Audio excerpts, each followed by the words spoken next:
The xenobiology classroom fell silent as Dr. Elena Vasquez held up the tiny glass container.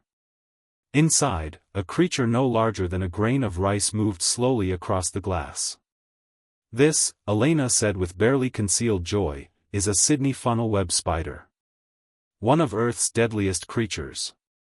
The alien students, a mixture of species from across the known galaxy, erupted in nervous laughter. Their strongest warrior, Commander Krell, was a 17-foot-tall reptilian creature with armor that could withstand plasma fire.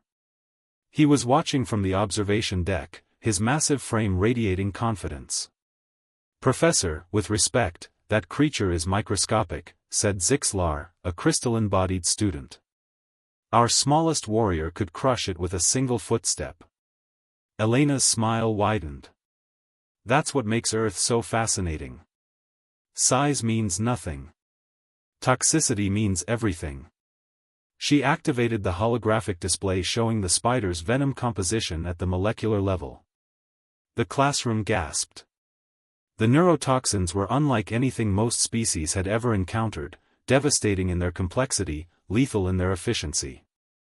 One bite contains enough venom to kill approximately 100 beings of Commander Krell's physiology, Elena explained calmly.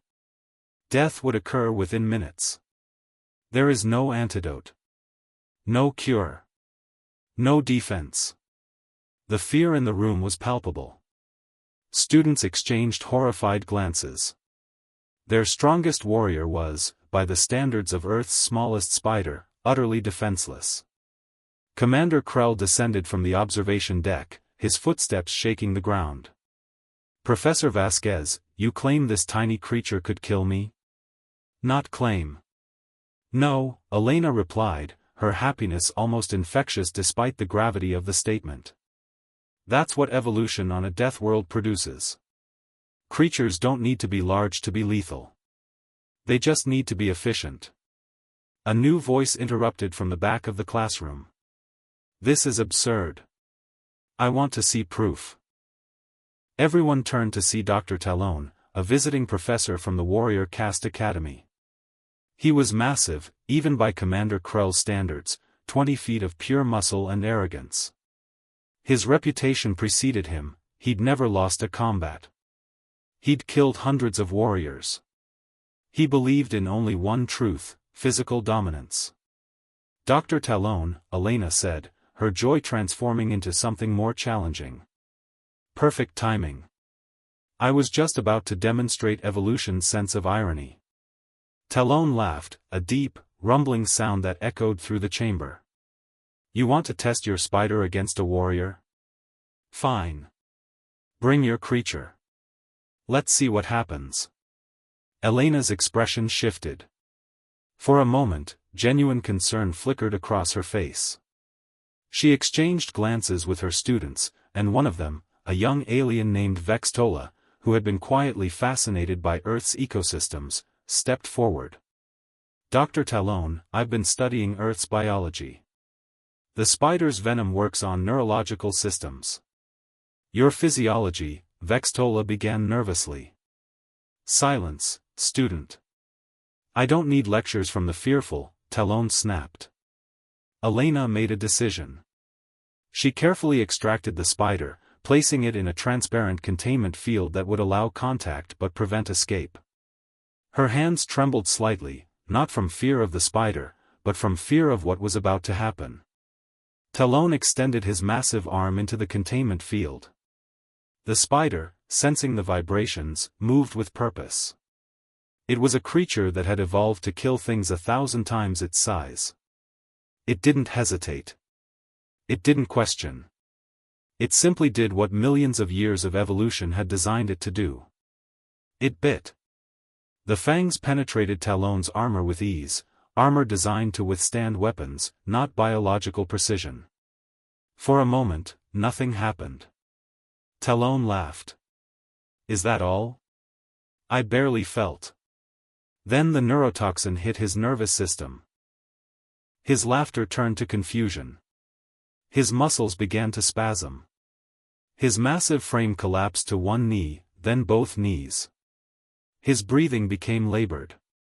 The fear in his eyes was absolute, not fear of pain, but fear of the helplessness of facing something his strength couldn't defeat. "No," he gasped. "This cannot, a creature this small. I am." He fell silent. Not dead yet, but dying. His body shutting down from the inside, his own nervous system betraying him, his strength meaning nothing against venom perfected through millions of years of evolutionary warfare. Elena turned to her students, her expression now grave but somehow still satisfied. "This is what Deathworlders understand. We don't survive because we're the strongest. We survive because we've learned that strength comes in infinite forms. Size, speed, armor, none of it matters if your enemy has evolved a perfect counter." Vextola stared at the fallen warrior, then at the tiny spider. The smallest creature defeated the strongest warrior. Not defeated, Elena corrected gently. Designed to counter. That's the real weapon Earth teaches us. Not dominance through power. Dominance through precision. Through evolution. Through understanding that in a universe of chaos, adaptation is the only guaranteed survival strategy. Commander Krell stood at attention, his fearful expression transforming into something deeper, respect. "What you're saying is that on Earth, no creature is truly safe. No size guarantees survival." "Exactly," Elena said, cradling the spider gently. "Every creature on my world learned a long time ago, you survive not by being the biggest predator. You survive by being irreplaceable. By being specialized. By being something your enemies can't prepare for." She looked at Dr. Talon's fallen form, then back at her students. "That's why humanity will always be underestimated. And that's why we'll always survive." Kindly like and subscribe channel. Thank you.